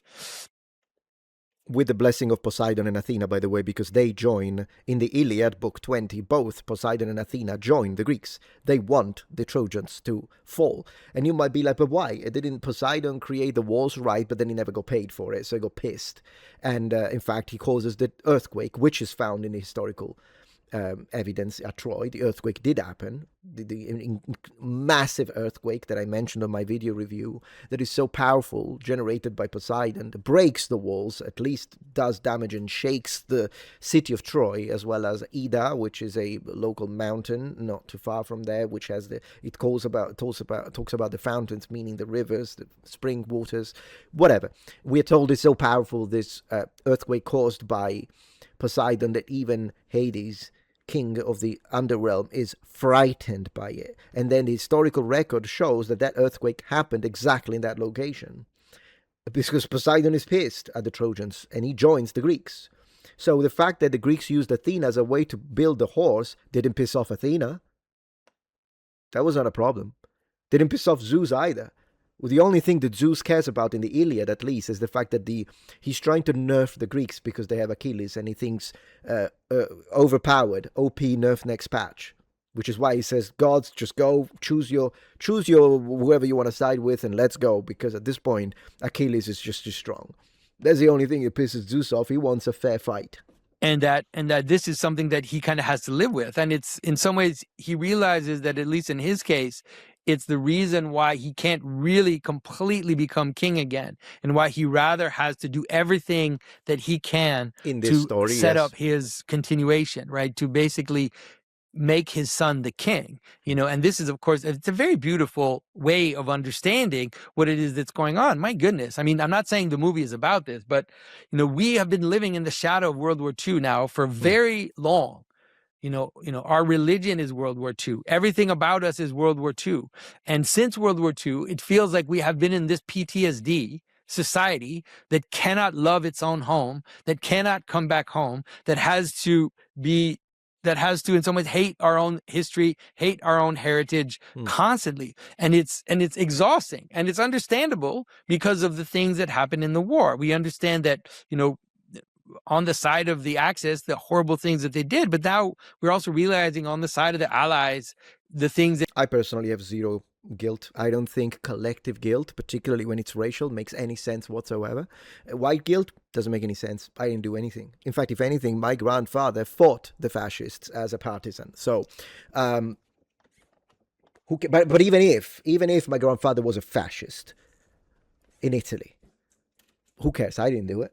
So why do I have to have collective guilt? It's the left that is pushing the collective guilt, which makes no sense. Why do we have to collectively be guilty for slavery in the sense of chattel slavery, for instance, in America? Or what the heck does a Dutchman have to do with that anyways? Because again, we put white into one massive group, and then we all need to be... But why? I mean, black people have done that. They have enslaved other people. If anything, it is us that brought an end to slavery in the chattel sense. One could say that there are other ways in which slavery still continues, and of course slavery in the old sense still happens in a lot of other areas of the world. Collective guilt makes no sense. I have zero guilt for World War II. I know there are people that have guilt, but it's a political maneuvering. It really isn't something that makes any sense, in my opinion. Even if you're German, unless you did something for that, you have nothing to be guilty of. Every civilization did horrible things. Do you want to talk about the guilt of the Japanese in Unit 731? I think it was the number. Do we want to talk about what they did in the Nanking massacre in Nanjing? Or we want to talk about Mao and the Chinese and the millions of people starved to death. I mean, Stalin, should the Russians be all guilty for what Stalin did? Should we all feel guilt again for the Shaka Zulu? Wasn't very nice of a ruler either. The Aztecs always presented as the noble savages. Yeah, I mean, they did some stuff, and given the Europeans exaggerated it a little bit, but there was a basis of truth, then we should be guilty as humankind. I don't have a problem with that, actually, because it's all of us. We are a fallen species after all, from a biblical standpoint. But then again, if you're going to target a group, Europeans should be guilty of why? Why? There are plenty of Europeans who fought and lost their lives against tyranny. Americans, if anything, did what they did. So what are we talking about? Like, there are Americans that fought and died in D-Day. I'm grateful for them. There is also the nuking of Nagasaki and Hiroshima. I mean, how about human nature can be beautiful and awful? We all have a bit of both. Make your choices in the present rather than feeling guilt for the past that you did not contribute to for a better future. That we did are also horrible. And of course, this particular version of the Odyssey, because the peoples that are represented in the armies of the Greeks are kind of these allies, they're obviously diverse, and therefore they represent these allies, but that's how you see. I think you're putting that on top of... It's a little bit... I mean, I appreciate his intelligence, very cultured individual. But sometimes movie critics and even literary critics, they will take something... Tolkien talked about this, by the way. You'll take like Nordic poems and you start projecting onto it things that the authors never thought. I don't think Homer had any idea of this. It's multi-ethnic, of course. Well, World War II, obviously. But I'm saying a lot of the stuff obviously is not in Homer. But I don't think Nolan went that deep, honestly. Oh, it's a representation of the multi-ethnicity of the Allies as they are fighting Axis. Because now, brother, I think you are projecting that. So if that's how the whole movie speaks to you, and you want to see that symbolism, is fine. I don't think, though, that that's the symbolism the author wanted. Just like when you see a painting and then you have the art critics that tell you, no, because the brush, the specific hue of red was used in combination with blue of the river because it's a symbolism of the blood that enters the earth that represents the inter-symbolic metabolism of the soul of the inner projection. And then if you ask the actual painter, you can't because they're dead. But if you ask the painter, why did you choose red? They'll tell you, oh, I just like the color. This does happen. I'm not sure that this is the case, but this does happen. I have a feeling, at least up to a certain extent, you are adding your own layers to this. Nolan is also representing the evils that they've done and the reason why they can't go home. They dropped the bomb on Hiroshima and Nagasaki.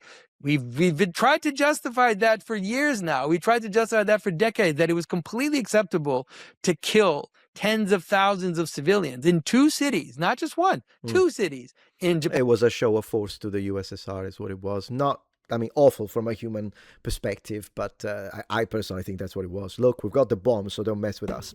And we think that this is this is not a violation of Zeus's law. And so, I mean, obviously, I'm not saying this is what the movie's about, although Nolan has suggested that this, I saw an interview with him, I forget who it was with, where he was suggesting that this is, in some ways, is coming after Oppenheimer, that his movie is a kind of sequel or a continuation of the Oppenheimer story, which is that what do you do once you've done these horrible things? How do you come back? Oh, no, that's fine. As a connection, I can see that. It's an anti-war idea, and we do agree with that. Even freaking Emily Wilson, the raging lunatic feminist translator, decided to say it's kind of weird because it's an anti-war story, but there is no glory nor heroism, so it definitely is in the original story. So I see that.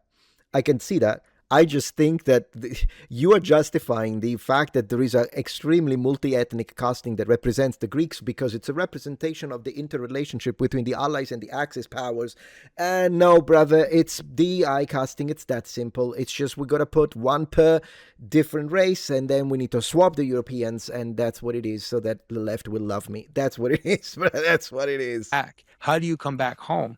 And I think that this is why we have to kind of understand Odysseus in the proper frame, that is what it is that Nolan's trying to do, and is trying to bring us back, trying to bring us home, I think, from the war. I mean, fine, we can agree to disagree. And is trying to make us accept the responsibility for the things we've done, which is what Odysseus ultimately has to do. In the end, when he's with Calypso, I wonder if he wants black people to accept the responsibility for what they have done, and Asians for the responsibility of what they have done, and every other race that isn't white. I doubt it. and Calypso makes him forget. And some people are criticizing the fact that obviously in the Odyssey, Odysseus doesn't take the lotus flower. It's his men that take the lotus flower, and it's not related to Calypso. But I do believe that this is a very smart decision to do it this way. Okay, that's fine. If that's your personal preference, it's okay. I think it's just he had the limitation of the IMAX. And so how am I going to do the Lotus Eaters on book 9 and the Calypso on book 5? How about we fuse them together? There you go. Problem solved. It's a time limitation. I don't even think it's that great. Give him the drugs because PTSD is treated with drugs. Is that what he's trying to say? I mean, I don't know, but maybe. Especially as we know that it speaks to us that live in dilapidation, right? It speaks to us that live in entertainment and in a kind of forgetfulness of who we are and where we come from. And this is related to the strange woman, right? It's related to this. You could almost imagine that Calypso is like a porn star, right? She's a beautiful fake, and she's also very fake, by the way, if you've noticed. This kind of beautiful fake woman that gives you your medicine, to kind of help you to heal, but also which makes you forget, what you're doing and where you're going. Obviously, in the movie, it's represented really like medicine. Like, on the one side, it's a kind of medicine, but on the other hand, it's also a type of drug that will destroy you if you're not careful. And it's a little weird. I think it's a little weird that she's so willing to let him go. I think you're seeing that as, oh, look, it's an anti-pornography because it's an addiction. At this point, that's how he speaks to you because you're a man of morality. People like Nolan and his entourage, they view the likes of OnlyFans and porn actors as a legitimate career of an independent woman who can do whatever she wants. Get the bag, girl. And they call them, in fact, sex workers. And now it even went beyond that because in OnlyFans, they're trying to find... It's an artistic representation. They don't view sex work as bad or pornography as bad. They don't. So you see that because you come from a Christian perspective. They don't. The only Christian values that slipped into it come from the cultural upbringing of any human being in the West. Willing or nilling, even if you're atheist, even if you're anti-Christian, you will still have some Christian values baked into you because you were brought up in the West. But I can tell you that much. They don't view pornography, they don't view prostitution as a bad thing. They don't. They see it as a liberating thing for women that can do whatever you want and be free and get the money because money is their god. That she basically really wants to help him remember. That's one of the aspects of the movie that I just find a little odd. I would have, even in the very internal structure of the story, I would have liked to see her want to hold on to him, kind of like a drug addiction, that she would have wanted to keep him with her, as a... Interesting, but you also complained about people who want the story to be represented the way they want. It's legitimate to me. You were the one who was saying, but why do you want the movie to go in a way that you expected? You're kind of doing the same thing now. Not wrong from my point of view. It's fine. Just saying. As a kind of a succubus of some kind, like a temptress or something like that, which is what she is in the poem as well. But I mean, whatever. The movie's not 100% perfect, but in general, it is still nonetheless quite good. So if we look at some of the places that are visited, of course, you can't make a movie about the Odyssey and put all the places that were visited by Odysseus. Nolan just picks several very precise ones. He picks, of course, the ones that have to do with, that really exemplify the question of xenia, right? The question of hospitality. And in some ways, what Nolan does is that he makes hospitality the main thread. Yeah. Two things, hospitality and nostos, right? This desire to return home, or the impossibility, difficulty to return home and to remember, but then also the question of hospitality and home itself as the place where you encounter the stranger and you kind of have this interaction with the stranger. And so the decisions that he makes on which ones to show, I think, seem to be mostly related to how he can make them either play on the question of nostos and return, or the question of xenia, hospitality, and the relationship with the stranger. I think that it plays out pretty well. I think that the question of the Cyclops I think the Cyclops scene is one of the best scenes. It's really astounding. And I know a lot of people are annoyed because there isn't the whole nobody play on words, and there aren't many Cyclopses. And I get it. I wish I could have seen that, because I really like that part of the Odyssey. But like I said, we have to, in some way, see the way that he does it. Is it coherent? Like, does it fit with the type of tone and the type of story that he's telling? It is, but in a negative sense, because it kind of shows, I loved the scene of the Cyclops, by the way, particularly the scream in theater was phenomenal. I will say that. But to be fair, it goes from, Odysseus is a very smart person. Look at his ingenuity. Look at his wit. He tricked the Cyclops with the fake name onto, he just decides to shoot him again, causing the death of some of his, for what? For vengeance? It's weird.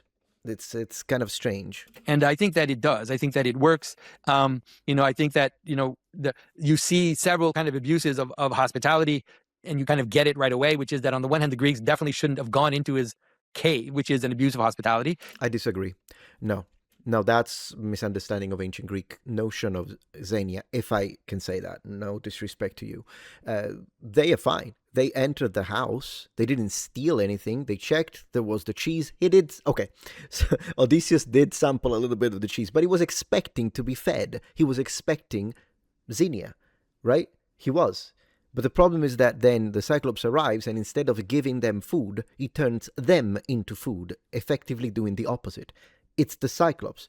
The Greeks didn't enter, steal everything, and run away. The Greeks entered and expected to receive the same hospitality they would have given, as they did with the suitors. So I think that's a misreading, even of the original text. The Cyclops is in the wrong, because he's doing the opposite. Rather than feeding, rather than feeding them, is feeding off of them.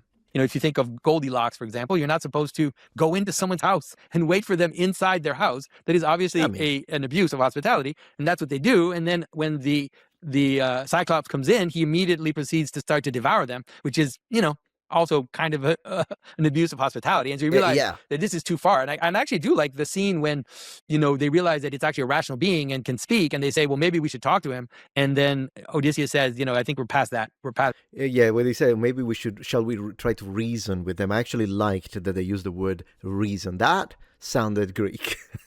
Should we? It's not even should we talk to him. Should we reason with him? Because maybe with cunning, intelligence, and philosophy, we could win. Right? That's the idea. We can't do that anymore because we've already crossed the line on both sides. One, which is going into his house. The other, which is devouring his guests. I disagree on the going into the house, but I've already made my case. In trouble. And so I think that it's quite successful the way he does it. And then this little moment of revenge that Odysseus has, shooting an extra arrow at this kind of pathetic creature to show that he's, he doesn't really. He does have that kind of arrogance and that pride that has caused the problem. And you see in this. That one is stupid, though. I don't know how you would justify that intellectually, because I think that's quite stupid. Story, a few moments where he has a kind of arrogance and pride, obviously already in the lie that he tells at the beginning with Sinon, but then also saying, no, we don't need to follow the other warriors. We're going to go on our own way, and no, we'll find food. Don't worry, we don't have enough provisions, but we'll be fine. And then he's forced to literally pillage all of these towns on the way. The Latragonian scene is obviously also.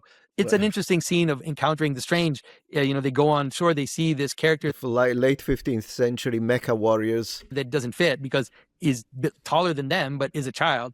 And the way that the child reacts to them. Yeah, the child thing was so stupid. Please tell me that you also thought that was ridiculous, because the mini plate armored child, come on. Is a very concise, beautiful image of the encounter with the strange. It is that the two ways in which we tend to encounter things that we don't know or we don't understand. One, to mock it, and then two, to be afraid of it. And, that means this is not going to go well. The fact that the child starts laughing and then starts screaming, it means that already the relationship is not the right relationship with the stranger, and massacre is about to ensue. So, these are obviously like, Yeah, well, it feels like we watched two different films, but I think it's because you love looking at the inner symbolism and meanings. I love to see historically accurate armor. So I mean, in weapons, the weapons they did do them right. The armor, not so much. So I think that's probably a major difference here. What we want from this. like I said, it's so impossible to tell this story. I do feel like Nolan is able to contract these stories in their essences and to be able to dramatically show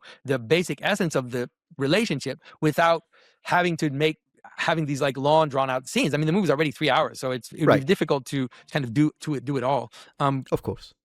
The Cersei scene is also quite fascinating, and there's also, I think, a lot of Nolan is kind of playing with us, because the men present themselves and they say that they don't want to do any harm to her, but obviously they're wearing weapons, and Right.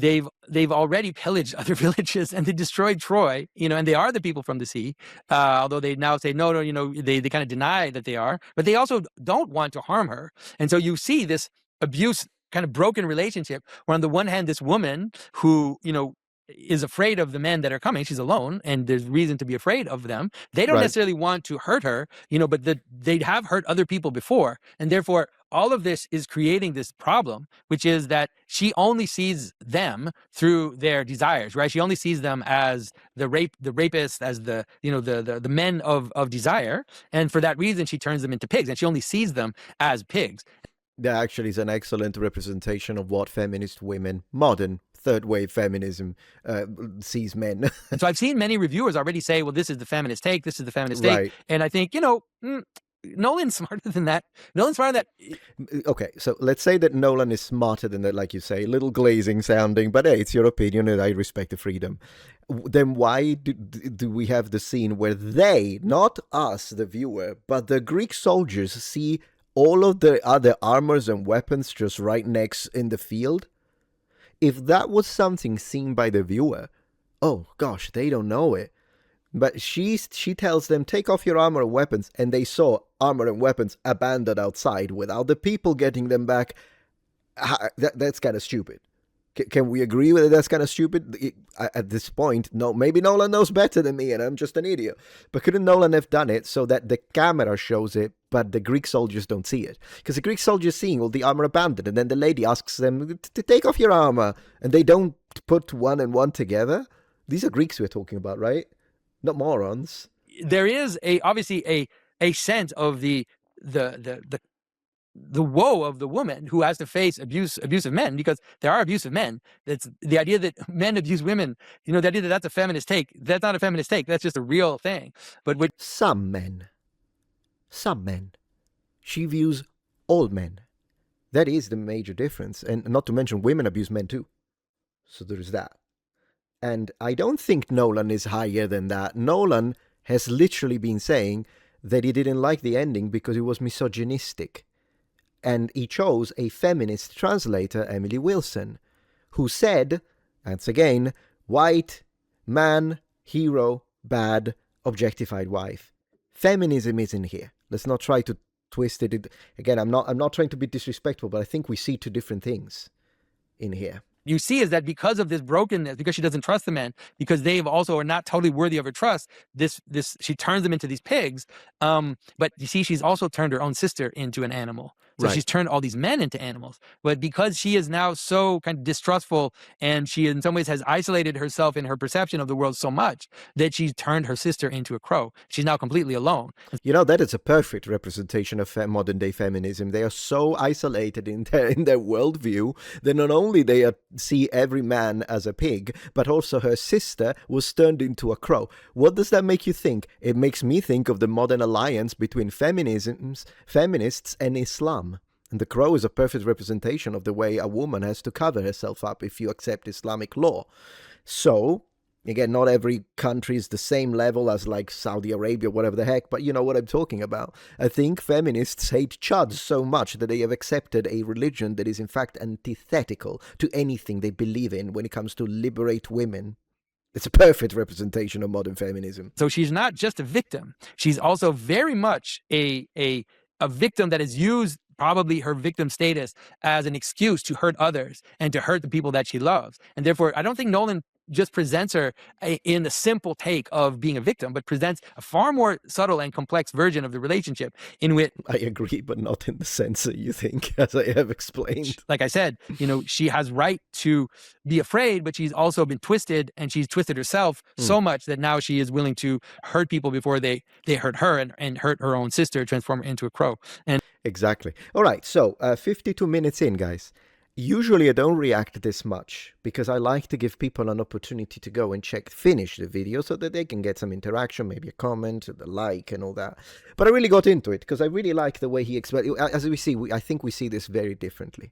I respect that. I respect his intelligence. I mean, no disrespect. If you like, go check out the rest of his channel, subscribe, do whatever you want.